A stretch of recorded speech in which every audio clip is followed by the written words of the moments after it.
Meron isang testimony ng kababayan natin, pinapabaon niya sa mga anak niya yung pinagbabara ng Alka-Life natin. Tapos, nagiging maganda ang resulta. Ito ang sabi ng kababayan natin.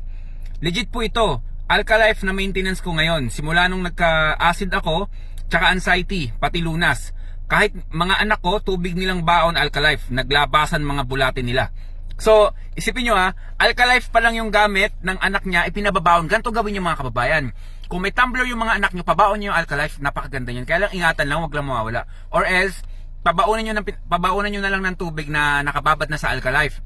Tapos, tamon, pati daw yung bulate na napurga, no? Ano pa lang yun, Alka-Life pa lang yun, wala pa yung lunas drinks doon sa mga bata.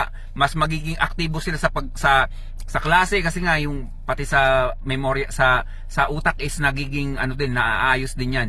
Na-address din yung kakulangan diyan. Tapos nadi-detox din, napakahalaga talaga niyan. Pabaon niyo sa mga anak nyo. Tapos si kabayan hindi na raw siya may maintenance. Ang gamit niya lang Alka-Life at saka yung Luna Herbal Capsule natin. Sa mga kababayan natin na nagme-maintenance pa diyan, naku, wag nyong lutuin yung sarili nyo sa gamot. Wag nyong antayin na magkaroon pa kayo ng mga komplikasyon, no? Masira yung kidney mo, masira pa yung liver mo, mas lalong lalala yan. Ingatan nyo, dito na lang kayo sa produkto natin. Stay healthy mga kababayan, ako si Chance at ako ang magsasakang gala.